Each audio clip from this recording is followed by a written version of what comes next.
रवि नाम का एक साधारण आदमी हर रोज सुबह 5 बजे उठ जाता था।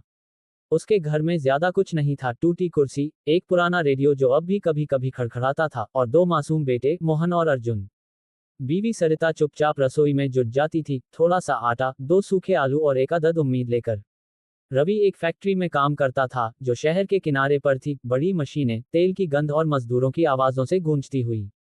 वह वहां पिछले 10 सालों से काम कर रहा था। वह ज्यादा पढ़ा लिखा नहीं था, लेकिन ईमानदारी में उसका कोई जवाब नहीं था। हर मजदूर उसका नाम इज्जत से लेता था। सब कहते, रवि भाई जैसा इंसान आजकल कहाँ मिलता है। पर हर चमकती चीज सोना नहीं होती, और हर सच्चा आदमी सबको पसंद नहीं आता। फैक्ट्री का मालिक मिस्टर कपूर एक घमंडी और लालची आदमी था। उसे रवि की सच्चाई से नफरत थी। उसे लगता था कि रवि की इज्जत से उसकी अथॉरिटी कम हो रही है। एक दिन ऑफिस के अंदर से उसकी आवाज गूंजी, रवि, अंदर आओ। रवि ने टोपी उतारी, माथे से पसीना पोंछा और बोला, जी साहब। कपूर ने नजरें तरेरी, तुम बहुत शरीफ बनते हो, है ना? सबको भाषण देते फिरते हो ईमानदारी के। रवि झेंप गया, पर बोला नहीं।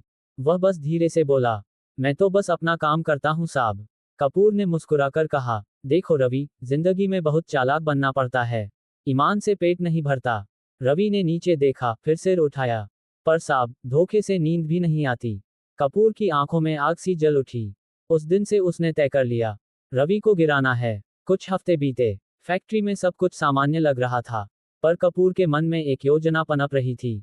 वह जानता था कि रवि के पास एक पुराना लोहे का सूटकेस है, जिसमें वह अपना टिफिन, कपड़े और कभी कभी बच्चों की तस्वीरें रखता था। वह सूटकेस फैक्ट्री में ही रहता था, क्योंकि रवि उसे रोज घर नहीं लाता था। एक रात कपूर ने अपने अकाउंटेंट से कहा, कल कंपनी की जमा रकम में से 10,000 निकालो और रवि के सूटकेस में रख दो। अकाउंटेंट घबराया, साहब, अगर पकड़े गए तो? कपूर मुस्कुराया, पकड़ा वही जाएगा जिसे मैं दिखाना चाहूं। अगले दिन वही हुआ। सभी मजदूर काम में व्यस्त थे। कपूर ने शोर मचाया, कंपनी के पैसे चोरी हो गए हैं, सबके बैग चेक होंगे। रवि समझ नहीं पाया। वह डर के मारे खड़ा रह गया। सबका सामान एक एक कर देखा गया, और फिर रवि के सूटकेस से नोटों की गड्डी निकली। फैक्ट्री में सन्नाटा छा गया। कपूर ने ऊंची आवाज में कहा, देख लिया, यही है तुम्हारा ईमान। रवि के गले से आवाज नहीं निकली। वह कांपता हुआ बोला, साहब, ये पैसे मेरे नहीं हैं, किसी ने रखे हैं। पर अब किसी को यकीन नहीं था। जो आदमी सबका हीरो था, अब गुनहगार बन गया था। रवि ने अगले ही दिन फैक्ट्री छोड़ दी। कोई केस नहीं, कोई बहस नहीं। वह बस बोला, अगर मैं रुक गया तो लोग कहेंगे चोर हूं, और अगर गया तो मेरे बच्चे भूखे रहेंगे। लेकिन झूठ के साथ जीना मुमकिन नहीं। उस दिन से उसकी दुनिया बदल गई। घर में राशन खत्म, बच्चों के स्कूल की फीस बकाया, और मोहल्ले वाले तक पीठ फेरने लगे। सरिता रात को बच्चों को सुलाते हुए रो पड़ती थी। रवि के छोटे बेटे अर्जुन ने पूछा, पापा, आप फैक्ट्री क्यों नहीं जाते? रवि ने आंसू रोकते हुए कहा, कभी कभी सच्चे लोग भी हार जाते हैं बेटा, लेकिन वो झूठे नहीं बनते। दिन गुजरते गए। घर में चूल्हा नहीं जलता था। रवि और सरिता बच्चों को झूठी कहानियां सुनाकर सुला देते कि कल खाना बनेगा। फैक्ट्री की एक पुरानी परंपरा थी, हर साल सब मजदूरों के मोबाइल में 1 साल का रिचार्ज कंपनी की तरफ से किया जाता था। भले रवि अब वहां नहीं था, पर सिस्टम में उसका नाम अभी तक हटाया नहीं गया था। सो उसका मोबाइल भी रिचार्ज हो गया। एक दिन उसका बेटा मोहन अपने फोन में कुछ देख रहा था। वह बोला, पापा, ये ट्रेडिंग क्या होती है? रवि हंस पड़ा, पैसे का खेल है बेटा, हमारे बस की बात नहीं। मोहन ने कहा, क्यों नहीं? यहाँ लिखा है, सीखिए और घर बैठे कमाए। रवि ने पहले इसे मजाक समझा, लेकिन फिर उसके अंदर की हिम्मत जागी।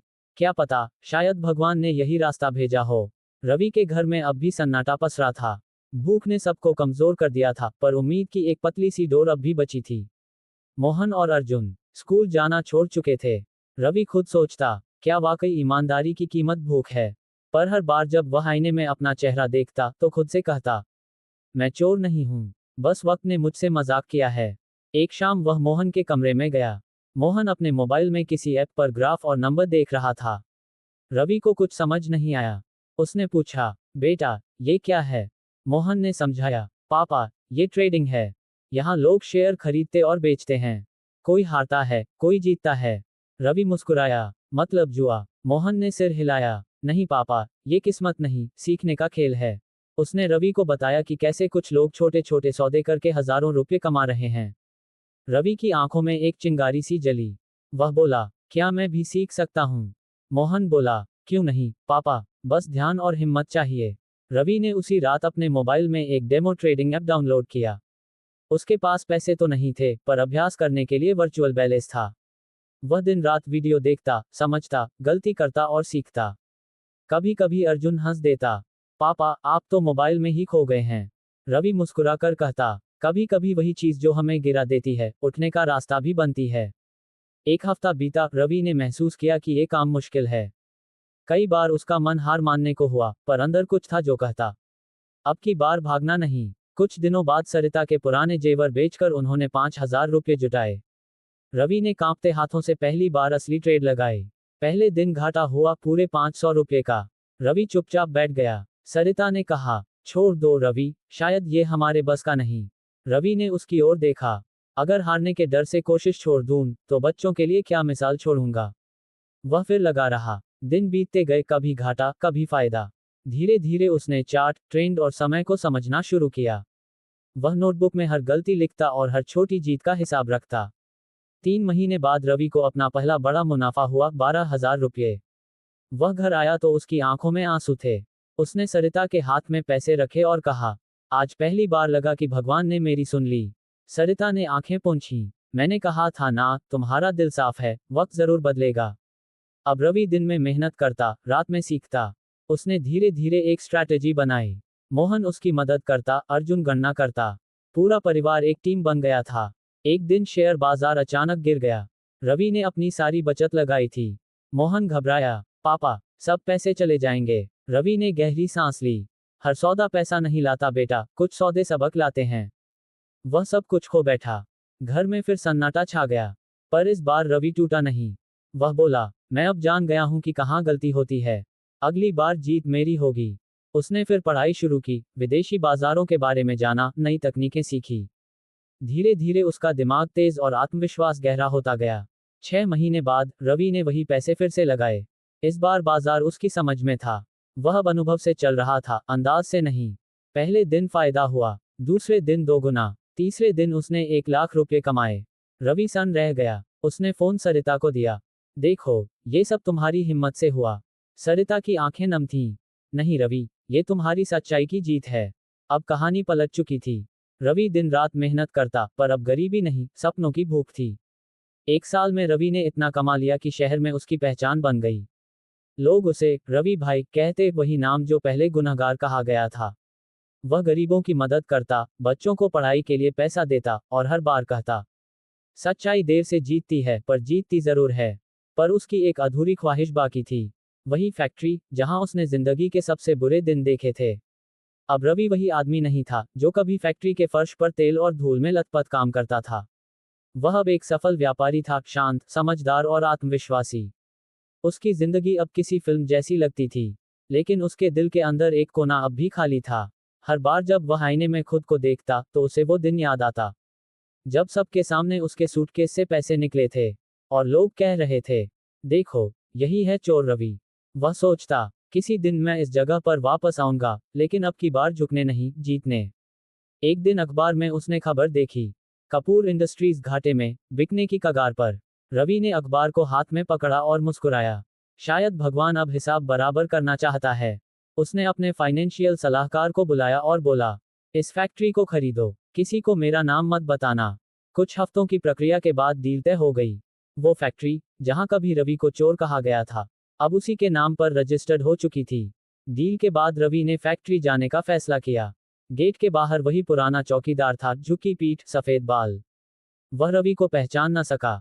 रवि ने मुस्कुराकर कहा, कैसे हो काका। काका बोला, बूढ़ा हो गया हूं बेटा, अब आंखें ठीक से नहीं देखती।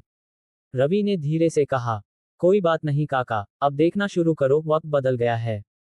वह अंदर गया। फैक्ट्री की मशीनें अब भी उसी शोर से चल रही थीं, पर आज उसे वो आवाज संगीत जैसी लग रही थी। कपूर अपने पुराने ऑफिस में बैठा था, झुका हुआ, थका हुआ। वो अब पहले जैसा अहंकारी नहीं रहा। दरवाजे पर दस्तक हुई। आइए, कपूर ने कहा। रवि अंदर आया। कपूर ने नजर उठाई और कुछ सेकंड तक उसे देखता रह गया। तुम, रवि। रवि मुस्कुराया, हाँ साहब, वही रवि जिसे आपने चोर कहा था। कपूर सन रह गया। तुम यहाँ क्या कर रहे हो। रवि ने फाइल मेज पर रखी। अब ये जगह मेरी है कपूर साहब। कपूर की आंखें फैल गईं। क्या मतलब? रवि ने धीरे से कहा। मैंने आपकी फैक्ट्री खरीद ली है। कमरे में सन्नाटा था। कपूर के होंठ कांपने लगे। मुझे माफ कर दो रवि, मैंने तुम्हारे साथ बहुत बुरा किया। रवि की आंखों में नफरत नहीं थी, बस शांति थी। वह बोला, जब आप झूठ बोलते हैं तो सामने वाला गिरता नहीं, बस आप खुद छोटे हो जाते हैं। कपूर ने सिर झुका लिया। तुम्हारे जैसे आदमी को मैं समझ नहीं पाया। रवि ने हाथ बढ़ाया। अब समझिए साहब, मैं चोर नहीं था, बस गरीब था। कपूर की आंखों से आंसू गिर पड़े। तुम्हें देखकर लगता है भगवान अब भी है। रवि ने मुस्कुराते हुए कहा। भगवान नहीं बदला साहब, बस मैंने खुद पर भरोसा करना सीख लिया। अब रवि ने फैक्ट्री का नाम बदल दिया, सत्य इंडस्ट्रीज। उसने सबसे पहले वो मजदूर दोबारा बुलाए जो कभी उसके साथ काम करते थे। सब लोग हैरान थे। रवि भाई, आप मालिक बन गए। वह मुस्कुराया। मालिक नहीं, साथी बनकर लौटा हूं। उसने मजदूरों की सैलरी बढ़ाई, कैंटीन में मुफ्त खाना शुरू किया और हर महीने ईमानदार कर्मचारियों को सम्मान देने की परंपरा शुरू की। कपूर को उसने फैक्ट्री में ही एक सलाहकार की कुर्सी दी। लोग बोले, आपने उसे माफ कर दिया। रवि बोला, अगर मैं उसे माफ नहीं करता तो मैं भी उसी अंधेरे में रह जाता जहां उसने मुझे धकेला था। कुछ महीनों बाद रवि के बेटे मोहन और अर्जुन उसी फैक्ट्री में युवा निदेशक बने। रवि अब ज्यादा बोलता नहीं था, बस हर शाम मशीनों की आवाज सुनकर मुस्कुरा देता।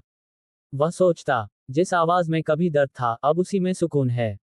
एक दिन उसने फैक्ट्री के गेट पर नया बोर्ड लगवाया, यहाँ मेहनत को कभी शर्मिंदा नहीं किया जाएगा। रात को जब वह घर लौटा तो सरिता ने पूछा, अब चैन मिला? रवि ने कहा, चैन तो नहीं, लेकिन सुकून जरूर मिल गया। सरिता मुस्कुराई, क्योंकि अब तुम्हारी जीत किसी और की हार नहीं, इंसानियत की जीत है। रवि ने आसमान की ओर देखा। चांद आज कुछ ज्यादा चमक रहा था।